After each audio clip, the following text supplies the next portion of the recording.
রাতের প্রসাদ পেয়ে সকলে তো অবাক, বলেছে বেশি করে বানিয়েছো তো, কালকেও খাবো। রাধে রাধে বন্ধুরা, কেমন আছো সবাই? আশা করি সবাই ভালো আছো, সুস্থ আছো। সকালে দেখা যাচ্ছে ব্লগটা শুরু করছি। আর সকাল সকালই রান্নাবান্না হয়ে গেছে। তা করেছিলাম আলু পনিরের রসা আর ওল ভাতে কাঁচা লঙ্কা সরষের তেল দিয়ে মাখা, রসগোল্লা, মিষ্টি আর শসা। এই তাড়াহুড়ো করে রান্নাবান্না হয়েছে। তারপর জব একটু করেছি, করে তারপরে বেরিয়ে পড়েছি।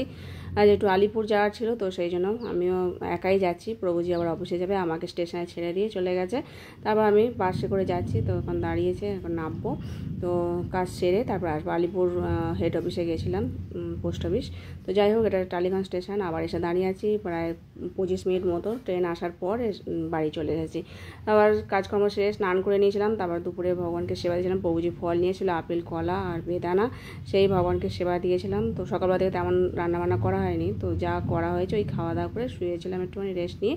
এটা হলো সন্ধেবেলা। তো সকালবেলা তো ভালো মন্দ রান্না হয়নি, রাত্রিবেলায় কাবলি ছোলা রান্না করবো বলে কাবলি ছোলা, তার সাথে দুটো আলু গোটা গোটা ভিজিয়ে দিচ্ছি, সেদ্ধ বসাচ্ছি। লবণ দিলাম আর একটুখানি খাবার সোডা দিলাম, তাড়াতাড়ি সেদ্ধ হয়ে যাবে। ছোলাগুলো গোটা গোটা থাকে এবং নরম হয়ে যায় খাবার সোডা দিলে।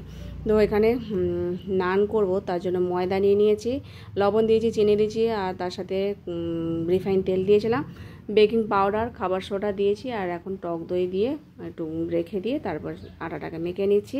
এটা মেখে 1 ঘন্টা মতো রেস্ট দেবো। আর এদিকে কাবলি ছোলাটা রান্না করব, তার মধ্যে মিক্সচারে এখানে আদা, কাঁচা লঙ্কা দিয়ে দিলাম, দুটো বড় বড় টমেটো দিয়ে দেবো, এটাকে পেস্ট করে নেবো। আর আলুটো সেদ্ধ হয়েই গেছে, সেটাকে জিরে তেজপাতা ফোড়ন দিয়ে তার মধ্যে জিরে গুঁড়ো, ধনে গুঁড়ো, লঙ্কার গুঁড়ো আর হলুদ লবণ দিয়ে মশলাটা দিয়ে দিলাম। ভাজা ভাজা হয়ে যাওয়ার পর আর একটুখানি গুঁড়ো দিলাম। এখন ভাজা হয়ে যাওয়ার পর জল দিয়ে দেবো, তারপর কাবলি ছোলাগুলো দিয়ে দেবো। এদিকে ময়দাটা দেখো ফুলে ফেপে এরকম হয়েছে। তো যাই হোক, ময়দা অনেকক্ষণ মেখে রাখলে বেশ ভালো হয় নানের। কাবলি ছোলাটা দেওয়ার পর এখন জল দিয়ে দেবো, আর নওয়াবশরী মেথি দিয়ে দেবো, আর একটু গরম মশলা গরম করতে দিয়েছি গ্যাসের পাশে, সেটাকে গুঁড়ো করে দিয়ে দেবো। তারপর আমি নানগুলো ভাজার জন্য বেলে নিচ্ছি, ছোটো ছোটো করে একটু মোটা মোটা রাখছি, তারপর ভাজতে দেবো। তো ভাজতে ভাজতে প্রভুজিকে ডাকলাম, কারণ একা হাতে হবে না, বেলা আর ভাজা দুটো একসাথে। তো আমি 2-1টা করার পর প্রভুজি আবার এসেছিলো, তো যাই হোক ওকে দিয়ে আবার ভাজাচ্ছে, আমি এদিকে বেলে দিচ্ছি। দেখো তরকারিটা কত সুন্দর দেখতে হয়েছে। তো আর তার সাথে রসগোল্লাও ছিল, তো সেই রসগোল্লা দিয়ে ভগবানকে সেবা দেবো। রাত্রিবেলা এই প্রসাদ। গোগো গেছে সোদপুর টিউশন পড়তে, আর জয়িতা ঘরেই আছে। তো প্রভুজি ভাজতে ভাজতে আমার দিকে বেলা হয়ে গেছে, আমি তারপরে থালা সাজিয়ে নিয়েছি। আর তেল অল্প হয়ে এসেছে, আমি বললাম একটু তেল দাও, বললো না যা আছে তাতে দিয়ে ভেজে নিচ্ছি। ওই ভাজা হয়ে গেছে, শশা দিয়ে ভগবানকে সেবা দিয়েছিলাম। এখন ফুল তুলসীপত্র সব সরিয়ে ভগবানকে শয়ন দেওয়া মুছে, তারপর আমরা প্রসাদ পাচ্ছি। গোগো আসবে সেই রাত 11টা, তো ও আসলে প্রসাদ পাবে, ও জানে না কি রান্না করেছি। তো প্রসাদ পেয়ে সকলে খুব অবাক হয়েছে, এত টেস্টি হয়েছে বলার নয়।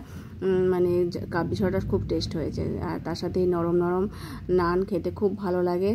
জহিদা তো চুপচাপ নিস্তব সব দেখায়, যখন ভালো মন্দ খাওয়া হয় চুপচাপ খেতে থাকে, কোনো কিছু বলে না। সকালে একটু পনিরের তরকারি ছিল, তো পনির একটা নিয়েছিলাম, জয়িতা পনির আলু আবার নিয়েছে। যাই হোক, আমি শুধু পনির নিয়েছিলাম। শসা দিয়ে তো অমৃত লাগছিলো রাতের এই প্রসাদ। আর গোগো বলেছে মা কালকের জন্য রেখে দিয়েছে, তো বেশি করে করেছে, তো যখনই করি আমি বেশি করে রেখে দিই, তো খুব ভালোবাসে। আর আজকে মতো ভিডিওটা শেষ করছি। হরে কৃষ্ণ।